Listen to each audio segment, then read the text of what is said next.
Kansubira nti mutabani wa Karekezi Yose Lutabayisirwa ko oli kuno. Nzize nkulaga bulunye nti Toli munna Uganda. Nga weekubya yaka. Olwaleero nzije n'obujulizi obulaga nti musajja gwe Toli munna Uganda. Obulala. Ekisookera ddala. Ensi eyagala kumanya passport gye wasooka okukwata mu Uganda. Ani wagijja ludda wa? Era ali mu kkowe ki? Passport gye wasooka okukwata. Yali y'abakungu ani yagikuwa? Era details zali mu passport ezo ani azimanyi ziri ludda mu internal affairs teziriyo.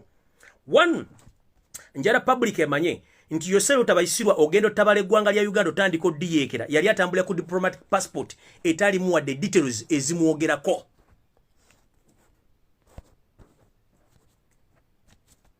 Museveni yakweka omwaka gwe baamuzaaliramu, Museveni yakweka omwezi gwe baamuzaaliramu, Museveni yakweka n'ekifo gye baamuzaaliramu kubanga yetabirina.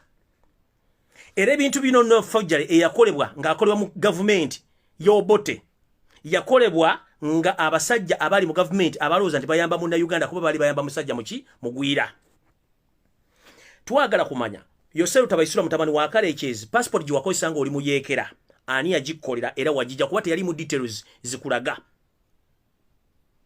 Kyovula nti omugenzi Obote yagezaako nnyo okulaba nti yali ayagala kulicolinga back all diplomatic passport during his regime nga akitegeddeko nti walina diplomatic passport gye wali otambulirako nenga details zaayo mu Uganda teri azimanyi. Omwami eyali amabega w'emivuyo gyonna okukosa passport eno okugikuwa ogitambulirako ku luvuyo buno ye mugenzi Ahmed Ssenyomo eyafudde 2 weeks back abadde akolanga ambassador wa Uganda e Saudi Arabia. Ahmed Ssenyomo yali amabega gy'okukola passport eno y'ekikwangala ekyaliko details kuwatambulira ng'okuyekera eggwanga lya Uganda ng'eri mu kategori ya diplomat. Yensonga lwaki Museveni abadde akozesa ebintu bino byonna ng'akimanyi bulungi si munna Uganda nga ne passport eyagijingirira ogikola kubeera ng'atambulirako ye mugenzi Ahmed Ssenyomo abadde akolanga ambassador wa Saudi Arabia omugenzi Ahmed Ssenyomo zavudde 2 weeks back. So Ahmed Ssenyomo ye yali emabega w'okukola passport eno gye watambulirangako ng'okyali mu yeekera. Yensonga lwaki omugenzi Obote one time yatuuka ogamba nti ngenda kulicolinga all diplomatic passports nga amaze kitegeera Yose Lutabayisirwa mutabani wa Karekezi oyina passport gye watambulirangako gye bafekinga etalinga mu details zo. Ngenze maaso passport eno okusinzira ku birigiriko nakatoki oyinza okuba wagisuula nga toyagala ku trackinga. Passport eno yali teraga date of birth, passport eno yali teraga place of birth, yali teraga omwezi gwe bakuzaaliramu n'omwaka gwe bakusaliramu nga tebiragaayo.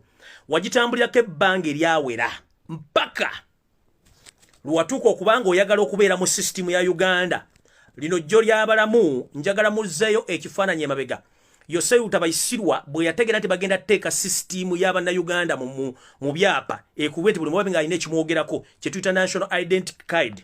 Yose Lutabayisirwa yakumpanya okugenda embalala eyo gye yagenda n'asanga Reverend omu akafaananyi mukabanyi bulungi ne video mugiraba.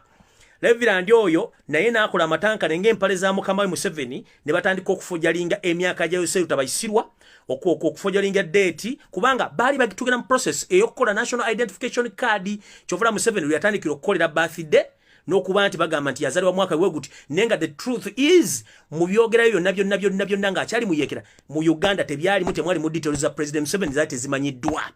Era omwami ono agenda okusinkana Reverend ono okutandika okukola ebintu bino olwo yali ajja mu system direct batandika okufojinga okufuna national identification card eya Uganda kwe kufuna omwaka gwe bamuzaaliramu omwezi n'ekifo. Naye twagala kumanya Yose Lutabayisirwa ku passport eno wateekako taata waani wateekako Kaguta is your stepfather si ye taatawo. Twagala kumanya who was the father of Kaguta kubanga naye taliiwo. Who is your grandfather bwobanga okiremenga Kaguta taata kubanga Kaguta naye yajja musajja mukulu mu Uganda era naye ya refugee okujja mu Uganda. So naye teyayina taata we. So wano we tugenda obbakwata mujja tulaga bino byonna by'ebitunga birina okubeera.